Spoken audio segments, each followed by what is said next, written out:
আসসালামু আলাইকুম। অষ্টম শ্রেণীর শিক্ষার্থীবৃন্দ, আশা করি ভালো আছো। আজকের এই ভিডিওতে আমরা বাংলাদেশ ও বিশ্ব পরিচয় বইয়ের দ্বিতীয় অধ্যায়ের পৃষ্ঠা 17 ও 18 এর বহু নির্বাচনী সৃজনশীল ও সংক্ষিপ্ত প্রশ্ন সমাধান দেখব। প্রথমে আমরা দেখে নেই বহু নির্বাচনী প্রশ্ন। বাংলাদেশের ঔপনিবেশিক যুগ ছিল কোনটি? এর উত্তর হচ্ছে ঘ নম্বর 1757 থেকে 1947। এরপর সোনারগাঁও এর পানাম নগরটি ছিল, এর উত্তর হচ্ছে ক। এরপরের প্রশ্ন, আজাদ সাহেব শিক্ষার্থীদের কোন ভবন পরিদর্শনে নিয়ে যান? এর উত্তর হচ্ছে বাংলাদেশ জাতীয় জাদুঘর। এরপর আজাদ সাহেব শিক্ষার্থীদেরকে এ ধরনের ভবন পরিদর্শনে নেওয়ার কারণ হলো, এর উত্তর হচ্ছে ঘ নম্বর 1, 2, 3। এরপর আছে সৃজনশীল প্রশ্ন। আমরা প্রশ্নের উত্তরে চলে যাই। ক নম্বর প্রশ্ন, রবীন্দ্রনাথ ঠাকুরের কুঠিবাড়ি কোথায় অবস্থিত? এর উত্তর হচ্ছে রবীন্দ্রনাথ ঠাকুরের কুঠিবাড়ি কুষ্টিয়ার শিলাইদহে অবস্থিত। এরপর ক নম্বর প্রশ্ন, প্রত্নতত্ত্ব বলতে কি বোঝায়? এর উত্তর হচ্ছে প্রত্ন শব্দের অর্থ হলো পুরানো বা প্রাচীন, তত্ত্ব হলো আসল বস্তু, প্রকৃত অবস্থা। প্রত্নতত্ত্ব অর্থ হলো প্রাচীন বস্তু, পুরানো বস্তু। প্রত্নতত্ত্ব বলতে বোঝায় প্রাচীন সভ্যতা ও শিল্পকর্ম, মূর্তি বা ভাস্কর্য, অলঙ্কার, প্রাচীন আমলের মুদ্রা, পুরনো মূল্যবান আসবাবপত্র ইত্যাদি। এরপরে প্রশ্ন, ঘ নম্বর, তারা প্রথম দিনে যে স্থানটি পরিদর্শন করে সেটির ঐতিহ্য ব্যাখ্যা করো।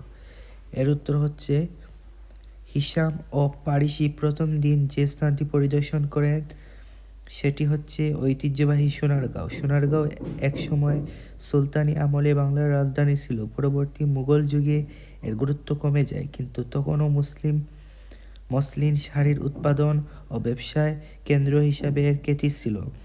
19 শতকে ধনী ব্যবসায়ীদের অনেকেই বসবাসের জন্য সোনারগাঁও পানামনগর এলাকাটি বেছে নেয়। এরা পানামের মূল সড়কের দুপাশে সারিবদ্ধভাবে অনেকগুলো ইমারত নির্মাণ করে। ব্রিটিশ আমলে নির্মিত এ ভবনগুলো ইউরোপীয় স্থাপত্য রীতি অনুসরণ করা হয়, তবে এদের নির্মাণকলার মুঘল স্থাপত্যেরও প্রভাব আছে।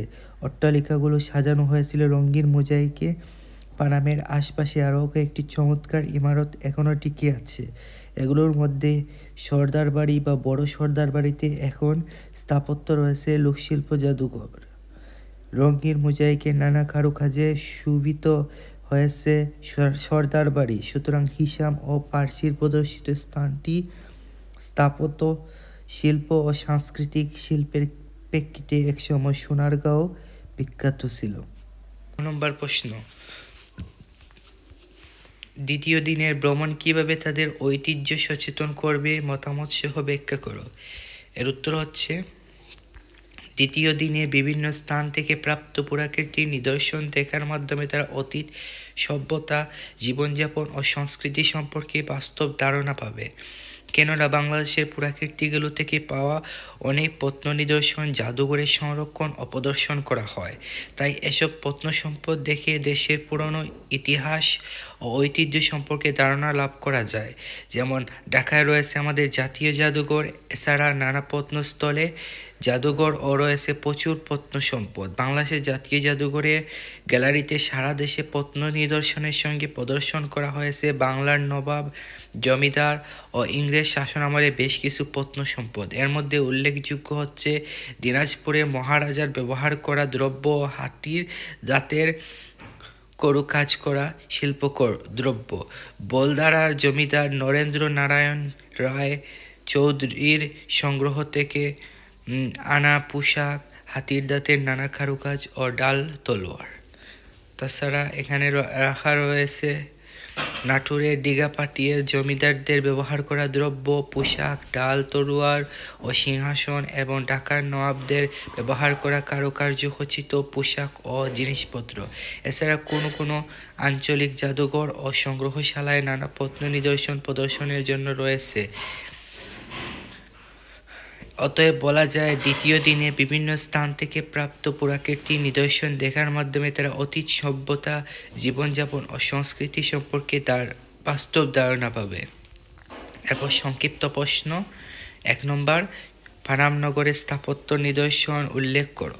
এর উত্তর হচ্ছে পানাম নগরের স্থাপত্য নিদর্শন হলো মুঘল ও ইউরোপীয় শৈলীর মিশ্রণে নির্মিত ঔপনিবেশিক আমলের ঐতিহাসিক স্থাপনা, যেখানে গ্রিক রোমান ধাঁচের স্তম্ভ, খিলান, বারান্দা এবং মুঘল অলঙ্কারণ দেখা যায়, যা মূলত আবাসিক ভবন, মসজিদ, মন্দির, গোসলখানা, নাচঘর, দরবার কক্ষ, পাঠশালা এবং ডাকশালা, শাল বাড়ির মতো স্থাপনা দিয়ে গঠিত, এবং পানাম সেতু, নীলকুঠুরি, ঠাকুরবাড়ি ও সর্দার বাড়ির মতো ঐতিহাসিক নিদর্শনগুলো এর প্রধান আকর্ষণ। এরপরের প্রশ্ন, 1957 সালের ঢাকায় তৈরি স্মৃতিস্তম্ভটি কাদের স্মরণে তৈরি, ব্যাখ্যা করো। এর উত্তর হচ্ছে 1957 সালে ঢাকায় তৈরি স্তম্ভটি 1857 সালে প্রথম ভারতীয় স্বাধীনতা যুদ্ধে জীবনদানকারী সৈন্যদের স্মরণে তৈরি।